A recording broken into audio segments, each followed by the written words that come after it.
क्या आपको पता है नागपुर में ये प्रोजेक्ट डोमिनेट कर रहा है लोकेशन के हिसाब से, डेवलपमेंट के हिसाब से और उसी के साथ साथ फ्यूचर ग्रोथ के हिसाब से। जय हिंद, जय महाराष्ट्र, सर्व लोकांना। माझे नाव है नवीन उके और आज हम बात करने वाले हैं नागपुर के ऐसे प्राइम प्रोजेक्ट के बारे में जिसके बारे में हो सकता है काफी लोगों को नहीं पता होगा। जिस तरह से नागपुर ये ग्रोथ करते चला जा रहा है तो नागपुर में काफी जो अपने इंडिया के टॉप बिल्डर है वो नागपुर में प्रोजेक्ट ला रहे हैं। ये अगर किसी को रोड टच के पर्पज से या किसी कमर्शियल के पर्पज से, रेजिडेंशियल के पर्पज से, एज अ एमिनिटीज की इसमें अगर किसी को प्रॉपर्टी रिक्वायरमेंट है, प्लॉट रिक्वायरमेंट है, तो अभी रिसेंटली कुछ महीने पहले कल्पतरु ने लॉन्च किया है प्रोजेक्ट। काफी अच्छा प्रोजेक्ट है। जैसे बहुत लोग रहते कि जिनको ऐसी प्राइम लोकेशन में उनको रेट से मैटर नहीं करता, उनको बस मैटर करता है कि हमको लोकेशन क्या मिल रही है और उसी के साथ साथ हमको एमिनिटीज क्या मिल रही है और उसी के साथ साथ जो बिल्डर है वो क्या गुडविल रखता है। तो ये बहुत चीजें मैटर करती है बहुत सारे लोगों को। तो इनके इसमें ऐसा रेट से लेके कोई ये नहीं रहता, आप कुछ भी रेट रख दीजिए। मतलब हम बोलते हैं ना यहाँ पे ये रेट होना चाहिए, ये नहीं होना चाहिए। तो जो प्राइम कस्टमर रहते तो उनको रेट से कोई भी मैटर नहीं करता है कि वह उस जगह पे ये कंपनी या ये बिल्डर क्या रेट रख रहा है। क्योंकि अगर हम देखते हैं जिस तरह से नागपुर ये ग्रोथ करते चले जा रहा है तो नागपुर के आजू बाजू का एरिया भी ये उसी तरह से डेवलपमेंट होते चले जा रहा है। जिस तरह से अगर आपने देखा होगा जो समृद्धि सर्कल है उसके आजू बाजू में ऑलरेडी बड़े बड़े जो भी बिल्डर है उन लोगों ने लैंड लेके रखी है, क्योंकि उनको पता है कि आने वाला 5 साल, 10 साल, 15 साल के बाद में नागपुर का जो फ्यूचर है वो क्या होने वाला है। हमने देखा है कि जो बाहर के इन्वेस्टर रहते हैं या बाहर के जो बायर रहते हैं, जैसे नागपुर सिटी में कोई बाहर का कोई बायर है, आउट ऑफ द सिटी का कोई भी सिटी ले लो आप, चेन्नई ले लो, दिल्ली ले लो, बैंगलोर ले लो, मुंबई ले लो, पूना ले लो। तो यहाँ के जो इन्वेस्टर या बायर रहते हैं जो नागपुर में सपोज उनको प्रॉपर्टी परचेस करना रहा, तो यहाँ के जो लोकल बिल्डर रहते हैं जो प्रॉपर्टी का काम करते हैं तो उनपे ज्यादा जल्दी ट्रस्ट करना उनके लिए पॉसिबल नहीं रहता है। पर जो बाहर के जो इतने सालों से रियल एस्टेट मार्केट में वर्किंग में, जैसे कल्पतरु कंपनी हो गई या फिर और भी जो ब्रांड है वो कंपनी हो गई, जो ऑलरेडी वर्क कर रहे हो, इतने सारे उनके प्रोजेक्ट आ चुके हैं।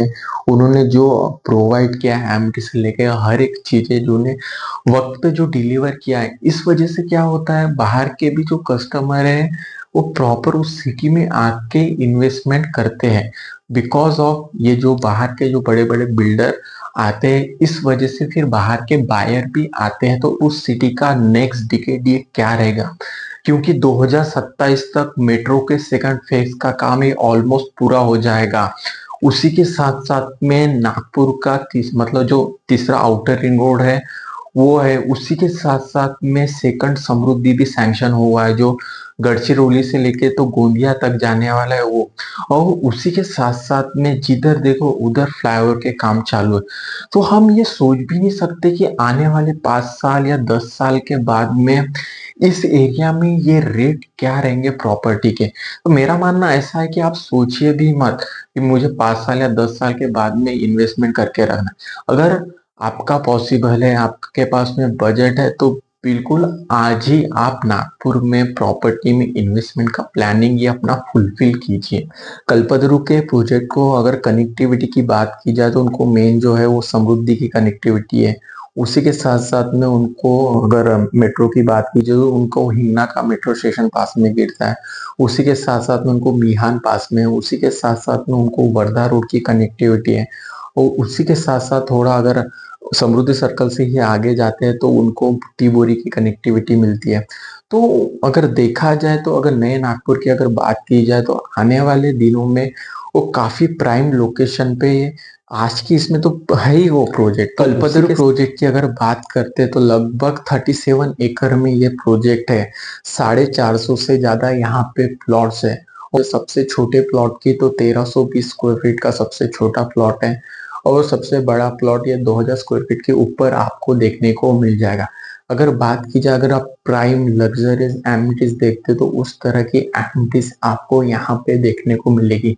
अगर हम रेट की बात करते तो लगभग 3,900 रुपये पर स्क्वायर फीट यहाँ पे रेट चालू है। रेरा अप्रूव्ड है, एनएमआरडी आरएल के साथ में है, पूरे गेटेड कॉलोनी के साथ में ये लेआउट है, 30+ एमिनिटीज है, वो बहुत अच्छा एडवांटेज है। अगर आपका जो भी प्लानिंग अगर एमिनिटीज को लेके है, गेटेड सोसाइटी के हिसाब से है, और प्राइम जो हम गुडविल की बात करते हैं, आप गुडविल देख के अगर आप कहीं पे भी प्लॉट की प्लानिंग करते तो आपके लिए ये बेस्ट ऑफ बेस्ट रहने वाला है।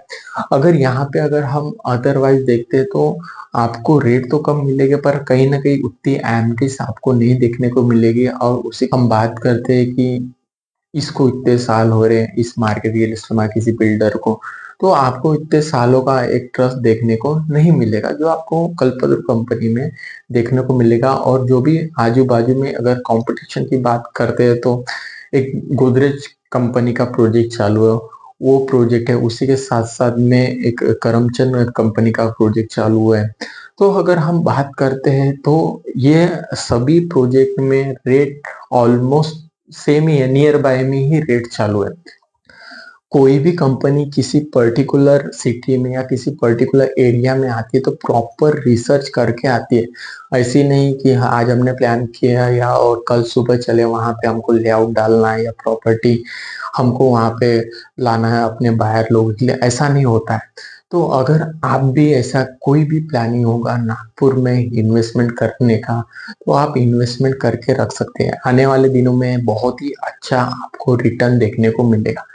आप भी नागपुर में कहीं पे भी प्रॉपर्टी सर्च कर रहे होंगे तो मुझे मेरे दिए गए नंबर पे कॉल कीजिए, और उसी के साथ साथ मेरे साथ जुड़े रहने के लिए मेरे चैनल को सब्सक्राइब कीजिए। थैंक यू सो मच दोस्तों वीडियो पूरा देखने के लिए।